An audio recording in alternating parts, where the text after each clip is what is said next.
The story I'm about to tell you is, I promise you, not an easy one to listen to. It's not particularly easy to tell. But I promise you that everything I'm telling you is firsthand and true. I know from experience, and in a crowd this size, it is inevitable that there are people in this crowd who have been personally touched by abortion. Please understand, there's no condemnation from me. I'm the last person in this room to condemn anyone. I want you to imagine for a minute that you're an obstetrician gynecologist like me. And I want you to imagine for a minute that you're a pro-choice obstetrician gynecologist like I used to be. Your patient today is 17 years old. She's 20 weeks pregnant. Her uterus is all the way up to her umbilicus.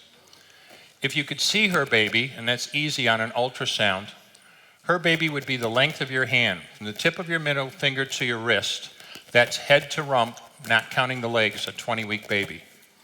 She's been feeling her baby kick for 2 weeks, but now she's asleep on an operating room table, and you're there to help her with her problem. You walk into the operating room scrubbed and gowned, and there's instruments to the side. The first thing you reach for is a suction catheter. I know this is a big room, but this is a 14 French suction catheter. It's clear plastic. And picture yourself, if you can, putting this up into the cervix, into the uterus, and you instruct your circulating nurse to turn on the suction. And what you'll see is pale yellow fluid running through the tubing into the machine. That was the amniotic fluid that was there to protect the baby. Now, if she were only 12 weeks pregnant or less, a 12-week baby is the width of your hand from head to rump, you could pretty much do the whole abortion with this one procedure, or this one instrument. Baby's this big. They don't fit through catheters this size. So put that down and reach for your sofa clamp. So you don't have to imagine it. I brought one along. It's 13 inches long. It's stainless steel. The business end is about 2.5 inches long and 1/2 inch wide. There are rows of sharp teeth. This is a grasping instrument. When it gets a hold of something, it does not let go. A second trimester D&E abortion is a blind procedure the way I did it. You can use an ultrasound, frankly, it doesn't help. And I did it all by feel. So picture yourself taking this instrument, put it up into the cervix. Be very careful not to perforate the uterus. It's very easy to do because the walls are thin and soft. And just grab a hold of anything you can blindly and pull. Feel yourself pulling, and I do mean hard. And out pops a leg about that big, which you put down on the table next to you. Reach in again, grasp, pull, hard. Out comes an arm, the same length, which you put down on the table next to you. And reach in with this clamp again and again and tear out the spine, the intestines, the heart and lungs. Head on a baby that age is about the size of a plum. Can't see it, of course, but you'll know pretty sure you've got it if your instrument's around something and your fingers are spread as far as they'll go. You know you did it right. If you crush down on the instrument, white material runs out of the cervix. That was the baby's brains. Now you can pull out skull pieces. Sometimes the little face comes back and stares back at you. Congratulations. You just successfully performed a second trimester D&E abortion. You just affirmed her right to choose. You just made the equivalent in today's dollars of over $2,000 legally in 15 minutes. Now, I graduated from medical school in 1976, and if you asked me how I felt about the abortion issue, I would not have hesitated for a second to tell you I was pro-choice. This is a choice between a woman, her doctor, and no one, including the baby's father, had anything to say about it. You know, a lot of people identify themselves as pro-life or pro-choice. For some people, it doesn't directly affect their lives. It doesn't even affect how they vote. But when you're an obstetrician gynecologist and you say you're pro-choice, this isn't some vague political position. You have to decide whether you're going to actually do those procedures. So right along with learning how to do deliveries and hysterectomies and all the stuff that obstetrician gynecologists do, I learned to do abortions. There was a clinic that met in the hospital twice a week at the time, late 70s. And if patients were 12 to 13 weeks from their last period or less, we'd bring them in for suction D&C abortions. Now, we have medical abortions today. We didn't have those then, but still the majority of first trimester abortions are done by suction D&C. And when it was my turn to do them, believe it or not, we did them in the delivery room. I'd do 3, 4, 5 in the morning, never thought anything of it. If they were more than 13 weeks pregnant, we'd make them wait several weeks and we'd bring them in for saline abortions, for second trimester abortions. These aren't done anymore, but suffice it to say these women had to go through labor and it would take anywhere from 8 to 36 hours for them to deliver their usually dead children. But hey, I'm pro-choice. And I'm there to learn to be an obstetrician gynecologist. And every doctor, abortionist or not, wants the same thing: happy, healthy patients. It was in my first year of training that I went down to the cafeteria one night for a break, and an attractive young lady came and sat next to me who was to become my wife in a year, little did I know. And we started dating and found out very quickly we were on opposite sides of this issue. New York legalized abortion 3 years before Roe versus Wade, 1970. They've had abortion for over 50 years now. And when my wife was in her training program, she was asked, we want to know if you'd be willing to assist these procedures. And she said, no way. She wanted no part of it. And she wasn't getting into obstetrics. She went into renal transplants. And that was the end of it as far as she was concerned until we met. But as I said, pretty quickly, we found out we were opposite sides. And we made the earliest, first, and dumbest mistake you can ever make in a relationship. Instead of talking about it, hashing it out, coming to some kind of resolution, we ignored it. And that set up a pattern that lasted far too long. We got married, and like many young couples, we wanted to have children of our own, but found out very quickly we had an infertility problem. She was just not getting pregnant. I sent her to the best infertility specialist in town. Any woman who's been to an infertility clinic or an infertility doctor knows that it is difficult, painful, embarrassing. And she would come home from those appointments, lock herself in the bathroom and cry because two ironies were not lost on her. First, here she is married to an obstetrician gynecologist, she can't get pregnant. Second, here she is trying to have a baby and her husband's killing babies as part of his work. But as soon as that thought came in, she'd push it out as soon as possible. Her doctor came to us and said, there's one more procedure I can try. It should take an hour and a half.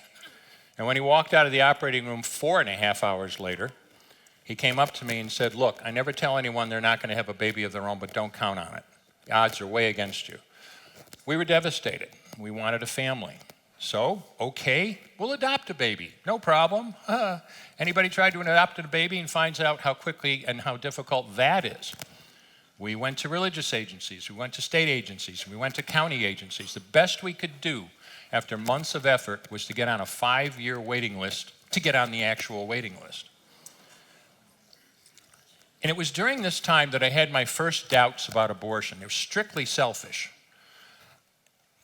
I'm doing these abortions in the day, and then at night I'm trying to find one more number to call to see if I can't find a baby to get. And I remember literally thinking, I'm just throwing these kids in the garbage. I mean, wouldn't even one of these women allow us to take her baby home and care for her as our own? But of course it doesn't work that way. It was then that I got what my wife still credits as the best idea I've ever gotten in our entire marriage, except my asking her to marry me. And that was, this is stupid. We're getting nowhere with the normal channels. I know 50 obstetricians on a first name basis. Let's advertise. Let them know that we're looking for a baby, and maybe we'll get lucky and some baby will fall between the cracks and we can get a private adoption. So we did. And months after that, in August of 1978, I was working in the operating room, and the circulating nurse tapped me on the shoulder, and I looked up, and she was holding up a piece of paper that said, call Marcia as soon as you're done. Marcia was the head of social services at our hospital, and she's one of the people that we had talked to. It's all the note said, but I knew what it meant, and sure enough, when I called her, she informed me there was a 15-year-old girl in labor in the delivery room. She'd had no prenatal care. First time she saw a doctor was the day before. But she was healthy, the baby looked good. She wants to give her baby up for adoption. Are you interested? Well, of course I was interested. I remember staring at the face of the telephone to call my wife with this news and know that I was just 7 digits away from becoming a father. And literally, by the grace of God, we were able to adopt a little girl that we named Heather in August of 1978. Fantastic. We've got a baby. And after all the years, and after all the tears, and after all the doubts, we had a baby of our own, and my wife got pregnant the very next month.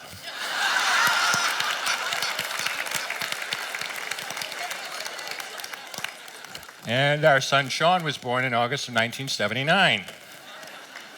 Well, Sean and Heather were figuratively and literally close. They were only 10 months apart.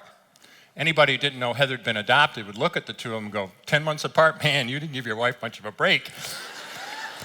I've got the proverbial millionaire's family now. I got a son and a daughter. And any doubts I had about abortion simply evaporated, and I went back to business as usual. Graduated from my residency in 1980. We went to the west coast of Florida. Found out pretty quick that a young couple with young kids didn't belong in a retirement community, so we left and went back to upstate New York, and I set up practice with another physician. Now, understand, we weren't running an abortion clinic. This is a regular OBGYN office like probably every woman in this room has been to. But abortion was a part of what we did. And Bill and I were practiced abortionists. And at the time, 1981, those of us in the abortion industry were looking for a better method of second trimester abortion, those late-term abortions that were being done up to 24 weeks. And those saline abortions were difficult, extremely difficult on patients, difficult on staff, dangerous, expensive because of the prolonged hospital stay. We wanted a method of later abortion that was like D&C. We wanted a method where the patient would go to sleep, and when she woke up, it would all be over. And that's when D&E abortions were just being developed. As I said, there are dozens of obstetrician gynecologists in Albany who would do abortions, but none of them would touch that procedure. And we saw an opportunity. So we trained ourselves to do these late-term D&E abortions. As you know, and we were getting referrals from other doctors to take care of their patients to do that procedure. Over the next 4 years, I did 1,200 abortions. Over 100 were the D&E abortions that I described. But hey, life's good. You know, the kids are growing, we're finally making some money, we can afford a house, we can afford some furniture, and everything was just lovely until June 23rd, 1984. June 23rd was a Saturday, beautiful day in Albany. I was on call, but it wasn't too busy. Made rounds and got to spend the rest of the day with my family. We took the kids to an amusement park that afternoon, had dinner together, and that evening the kids were playing in the backyard. We had friends come over for cake and coffee. And we were talking with our friends, and at 7:25 that night, we heard the screech of brakes out in front of the house. Kids had gone in the road. Heather had been hit by a car. She was a mess. I'm a doctor. I'm supposed to be able to save people's lives. My wife is an intensive care nurse. This is our work. We did everything we could. And she literally died in our arms in the back of an ambulance. If you have kids, you may think you have some idea of what that might be like. If you haven't been through this yourself, you have no clue. I hope you never find out. What do you do after a disaster? You bury your child, you take some time off, and then you try to get into your life again. And I don't know how long it was after Heather's death, but I showed up at OR number 9 at Albany Medical Center just like I had over 100 times before for a second trimester D&E abortion. I wasn't thinking of this as anything special. It was routine. I had other things on my mind. So I walked into that operating room, and I took that clamp, and I put it up in the uterus, and I pulled out an arm or a leg, and I just stared at it in the clamp, and I got sick. You know something, though? When you start an abortion, you can't stop. You have to finish the procedure, because if you don't get 2 arms, 2 legs, and all the pieces, your patient will come back infected, bleeding, or dead. So I finished that abortion, and I know it sounds strange to people, but I promised you earlier that everything I'm telling you is firsthand and true. For the first time in my career, after all those years and all those abortions, I looked. I mean, I really, really looked at that pile of body parts on the side of the table. I didn't see her wonderful right to choose. I didn't see what a great doctor I was helping her with a problem. And I didn't even see the $2,000 I just made in 15 minutes. All I could see was somebody's son or daughter. And this looked very different to me. And it occurred to me in that moment that this patient had come to me figuratively, never literally, and said, would be the equivalent in today's dollars, and said, here's $2,000, kill my son or daughter. And I was the kind of person that would look her straight in the eye with no compunction at all, say, sure, I'll do that. Of course, we were in a crisis.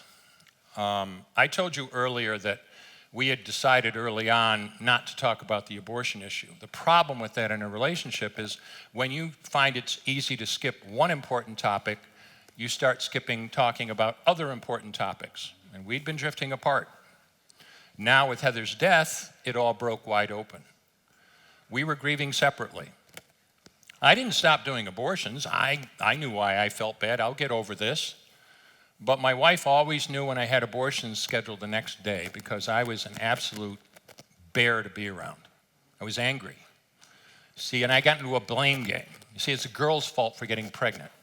It's the hospital's fault for allowing them. It's the nurse's fault for scheduling it. Of course, it's everybody else's fault but me. Isn't that always the way it is? And after a few months of that, she'd had it up to here, and unbeknownst to me, she'd packed a bag, and she was 5 minutes away from walking out of the house with my son. But now understand something. She's full-blooded Irish, I'm full-blooded Sicilian. We could have some great discussions at times.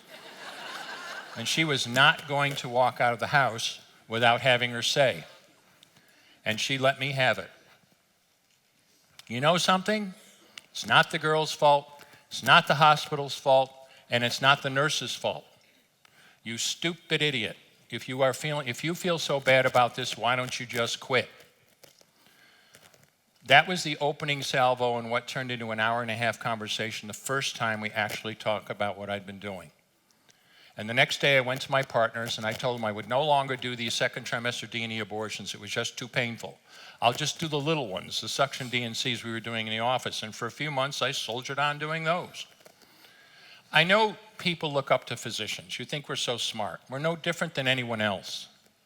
When you finally figure out here, not here, that killing a baby this big for money is wrong, it doesn't take you too long to figure out that it doesn't matter if the baby is this big or this big or this big or even this big. It's all the same. And it was February of 1985 that I finally went to my partners a second time. I'm ashamed to say it was that long. And told them that I would no longer do any more abortions. And I never did another one after that.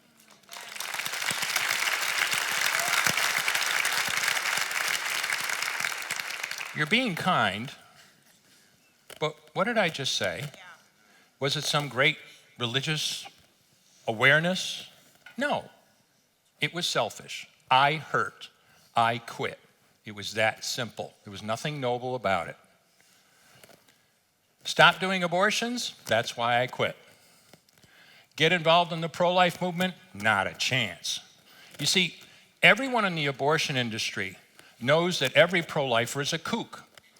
I know this because CNN tells me so, and they would never lie to me. God had his own plans. Took us a long time to realize it. Months after I stopped doing abortions, in November of 1985, we got invited, somebody in our church invited us to a pro-life potluck dinner, and I laughed. And it was on a Friday night. I had an easy out. We had another engagement. But, and I literally said, why would I want to go to some pro-life potluck dinner with a bunch of kooks? As it happened coincidentally, and see, I understand coincidences now, the pro-life potluck dinner was on the road to where we were going. We had to go by it to get there. And we were driving to this other thing, and I looked at my wife and I said, you know what, just for giggles, let's stop at the pro-life potluck dinner. We'll walk in, maybe stay 10 minutes and get out of there. So that night, the ex-abortionist and his wife walked into a pro-life potluck dinner. It looked like a scene in a bad movie. Everybody looked up and the place went dead quiet. I had no idea these people knew who I was, but they did. And a lot of them didn't know I wasn't doing abortions anymore. I didn't take out an ad, I just quit. Well, we ended up spending an hour and a half at the pro-life potluck dinner. Guess what? These people weren't kooks. They understood the medicine, they understood the law. They were giving their time voluntarily and sacrificially to stop what they saw as one of the worst human rights abuses of our time. This really impressed us, and we joined this group. It was called Citizens Concerned for Human Life in Albany, New York. And it was sometime after that that I started speaking. It's easy to look at the abortion issue and be intimidated. It's huge. And it's easy to sit there and say, yeah, all right, great. You know, he's a doctor, she's a nurse. What's that got to do with me? I'm a mom, I take care of my kids. I work for the post office. I'm an accountant. I have nothing to do with medicine. How can I make a difference? I mean this sincerely. How many people in this room honestly, sincerely believe they could do anything with God behind them? Yeah, look at the hands. Now I'm going to challenge you to start acting that way. And that's why we're here today. 1983. Oh, and let me tell you something else, quickly. You are never going to change a doctor's mind by standing outside their office or clinic and screaming murderer at them. It doesn't work. You need a relationship. 1983.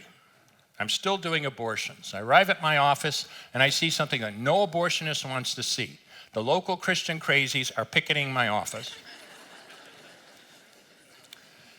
And people ask all the time, what's it like? What's it like, inside when we're outside picketing the office? Well, I'll tell you what it's like. It's us against you kooks outside. It gives you a siege mentality. And it was at that time that I got a new patient. Her name was Susan. She was in her mid-30s. She barely came up to my shoulders. And she came in for a routine GYN and pap smear. No big deal. When it was over, she said, can I talk to you? Now, doctors in the room will know this is not unusual. A lot of patients, and I think especially women, will not tell you what's really on their mind until they develop some level of trust. So I sit down very professionally, look at this lady and say, how can I help you?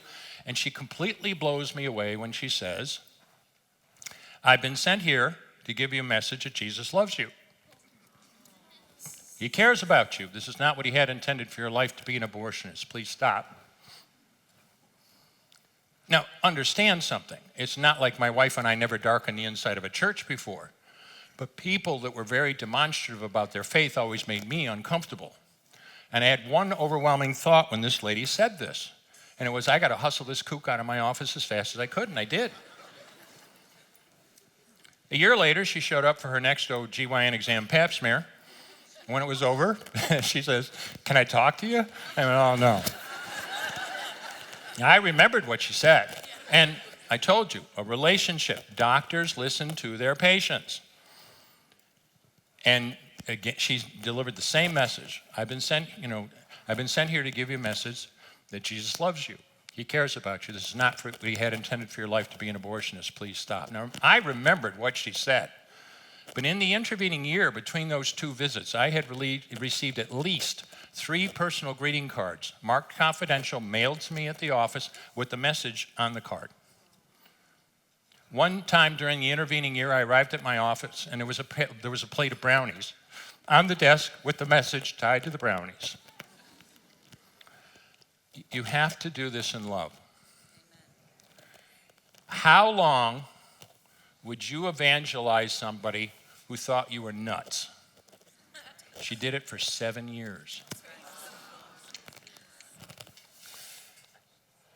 I left my practice in 1980. There was a lot going on. Abortion had become a big thing. See, because when I stopped doing abortions, the partners understood. They knew what was going on. But when my wife and I got involved in the pro-life movement, whoa, that was not good. Because they felt it was putting a spotlight on them. And I left the practice. When I stopped doing abortions, it was very isolating. We lost every friend we had. Phones stopped ringing, the invitations dried up. But God was very gracious to us. He just filled the void with pro-life friends.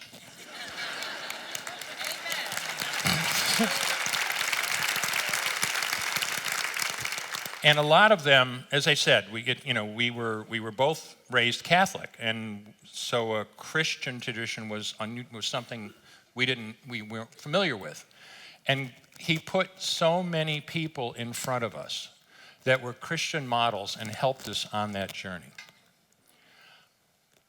I'll never forget, and as I said, it took a long time.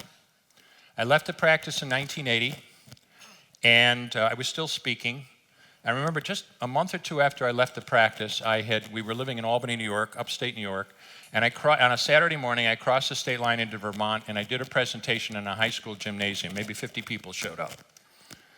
And when it was over, this lovely lady, short again, in her 70s, comes up, very nice, chattering away at high speed. "Oh, thank you so much for giving the presentation. And isn't it beautiful what Jesus is doing in your life?" And I go, "Oh, God, another one."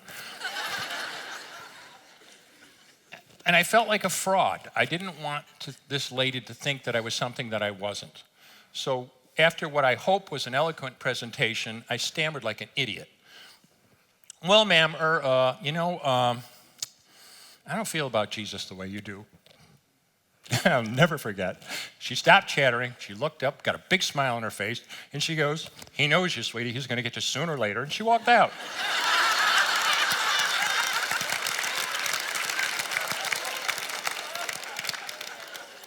And he did.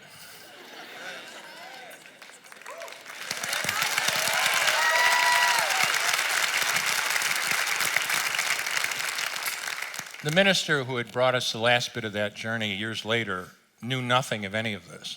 He'd just been around a long time. And he said, "In my experience, a lot of people help you on the road to Christ." He said, "Wouldn't it be nice to go back and thank them?" And the first one I thought of was Susan. She kept up her one-woman war for 7 years. Invited her out to lunch. And I found out at lunch something I didn't know before.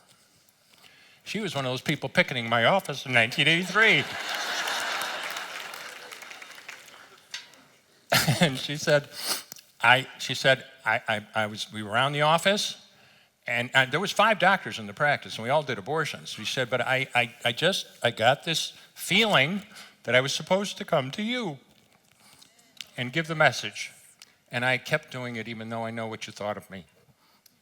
She acted in faithfulness. That's what one person can do. There was another lady. We called her, she was in the pro-life group. We called her pro-life jack of all trades. If anything needed doing, she did it. Stuffing envelopes, whatever it was, she was there. She was a widow. But the thing she loved, she did 2 things in particular. She loved going into the schools and giving presentations to students, a pro-life presentation, and she did that on a regular basis. The other thing was unusual. As I said, in Albany, there were 50 OBs doing abortions, but she picked one in particular, and I can't even tell you why she did. She just did. And she started praying for that doctor every single day by name. It's easy to pray for the moms. It's easy to pray for the babies. It's not so easy to pray for the doctors. But she did it. And she did something unusual. She found the name of that abortionist's wife and children, and she never spoke to them, but she prayed for them by name every single day. One day she was scheduled to go into school to do a presentation. She was sick as a dog. She tried to find a substitute, couldn't, so she dragged herself out of bed and she went in the class and she gave that presentation. It was a bunch of 8th graders, 13-year-olds. And that night, one of the little girls went home, and her parents, sitting around the dinner table, asked what we all ask our kids 1,000 times: "What did you do in school today?" And instead of giving the usual answer, "Nothing," this little girl was very impressed, and she told her parents about the presentation that this lady had given. And it must have impressed her, because she looked at her mom and dad and she said, "I can't understand how anyone could do that to a little baby," 13-year-old. Little did she know that her daddy was an abortionist. Not only that, but he was the abortionist that woman had been praying for. That little girl was the little girl she had been praying for by name, had no idea that child was sitting right in front of her. And that kid totally innocently witnessed to her daddy, who was so afraid his little girl would find out what he was doing, that he quit, and he never did another.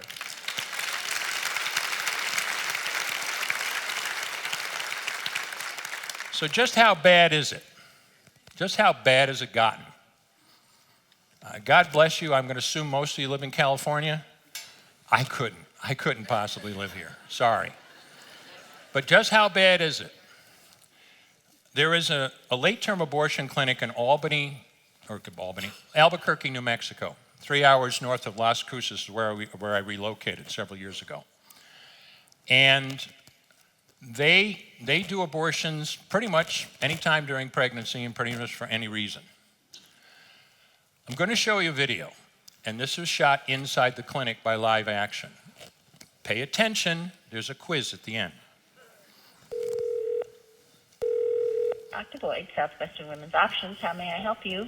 Hi, I was hoping to schedule an abortion. All right. What was your last period? It was like the middle of May, so like May 15th, probably. All right, so it looks like we can do this for you, but it is going to be a week-long procedure. So if you're able to come next week, and we start this on the 12th, I'm going to be looking at a fee of $8,000. Oh. Now, are you still in your chair? Oh, just barely. Just barely. But what you also need to keep in mind is that every week that goes by, the fee goes up by another $1,000. Well, we get is at your 27 weeks. Mm-hmm. Oh, really? Yep. So you're about a month. Yeah, actually, you're about a month off in how you. Oh, wow. You're working. To insert the injection, it's going straight into the sac and to the pregnancy. Okay, it's bottom down. It'll insert through the baby's bottom. Okay. Okay, if so it's the head down, it'll be inserted through the head, through the cranium. If we can't catch it early enough, which it has happened. If you're feeling pressure, it's moving down or something coming out, the pregnancy coming out, then you'll want to unlock the door to the hotel room, get your cell phone, and just sit on the toilet. You don't have to look at anything. You don't have to clean anything up or nothing. Just be on the phone with us, and and you could stay on the phone with us until the doctor and nurse get there. Okay? Oh, good. So just go in the toilet if I'm having leave. Okay. Yeah. And what if it does come out when I'm on the toilet? Just, you don't gotta look down. You don't gotta do anything. The doctor and nurse will come take care of it. If you feel like it's too much to see any of it, then do not let yourself look at it. Okay. If you want to cover yourself, even with like a towel or something. Okay. Go ahead. If you're one of those lucky people that has no pain with contractions and all of a sudden you're like, something's coming out, you sit on the toilet Okay. and you call us and you unlock the hotel room and we come in and we take care of you. If I'm on the toilet Yeah. and it pops out and it's in the toilet, Yeah. what do I do? You would just sit there and you would stay there Okay. and you would not move until we come and get you. Okay. I mean, I don't have to worry about like You don't have to taking it out or You don't have anything. to clean anything. You don't have to do anything. Okay. You Yeah. will do. You Okay. take care of everything. How much was this abortion? $8,000 for 25 weeks. She's 27. $10,000. $10,000. Now, I know most of you aren't doctors. Can anything happen to a woman in labor? Yeah. Her blood pressure could get out of control. She's over a 10% chance she'll hemorrhage, and I mean hemorrhage. All sorts of things can happen. That's why we have people in hospitals and labor rooms when they're in labor. But for $10,000, these caring physicians and nurses cannot afford to have somebody sit with this woman while she labors alone in a hotel room and delivers her dead son or daughter into a toilet. That is how bad it's gotten. On December 1st, last year, I was in front of the Supreme Court, along with 90 other pro-life obstetricians, gynecologists, and other physicians, because the Dobbs case was being argued inside the building. It is possible, maybe, Roe versus Wade will be overturned come June, maybe.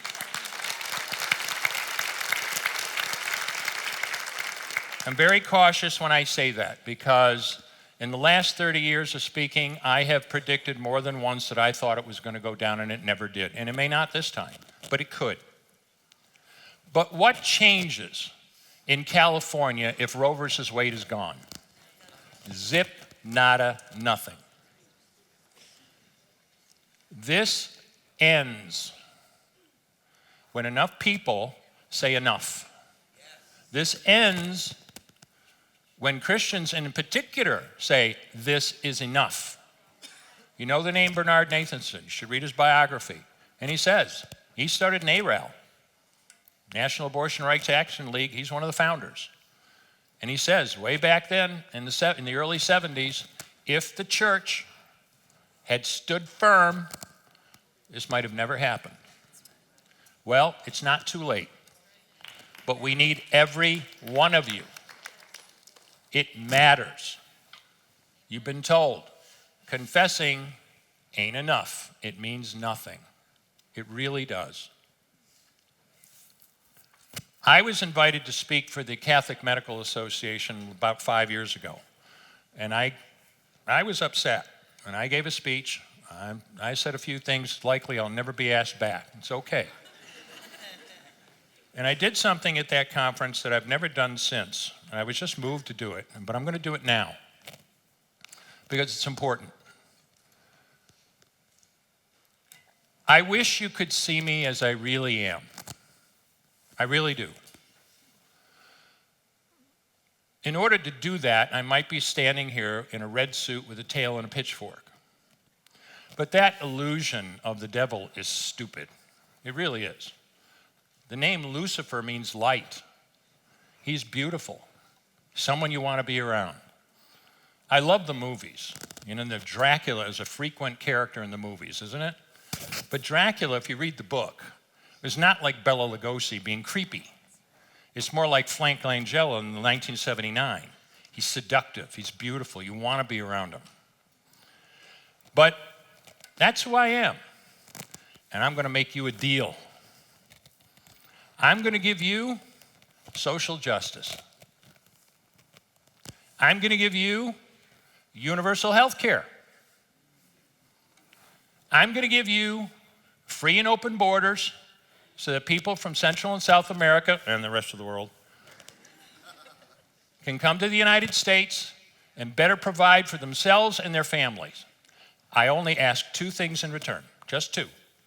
One, I want 1 million of your children every year. Now, understand something. If you want to go to church, yell hallelujah. You want to bitch about the pro-life movement, or you want to bitch about abortion in church, feel free. You want to contribute to your local pregnancy center? That's good. I don't care. Because the only other thing I really require of you is when it matters. When it really, really matters. That when you walk into a voting booth, you vote for a pro-abortion politician. That's all I want. That's all I want. Your votes matter. They matter. Look at what, and beyond abortion, look at what's going on today. So I ask you not to just be upset, not to just be pro-life in your church. If you are moved to, help the Crisis Pregnancy Center. If you are moved to, talk to your doctor. Do they do abortions?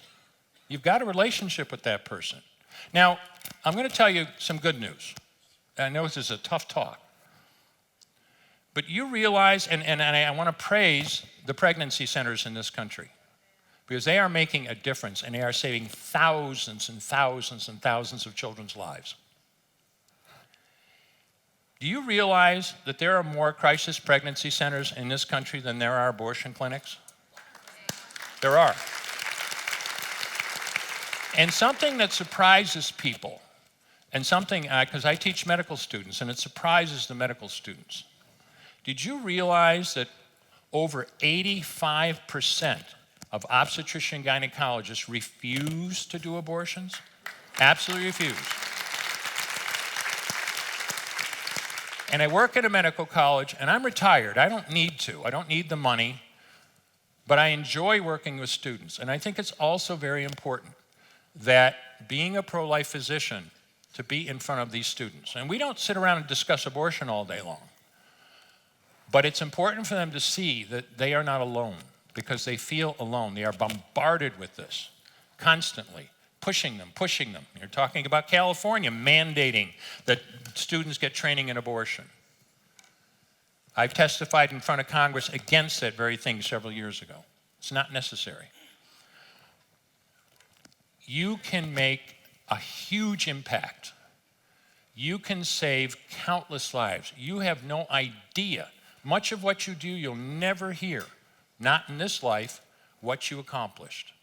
But it can make all the difference in the world. Be pro-life outside of church. Be in front of the clinics. Be in front of the doctor's offices. Do it in love. Do it as a Christian. And you can have an impact that will ring, as they say, into the future. God bless you all, and thank you for your time.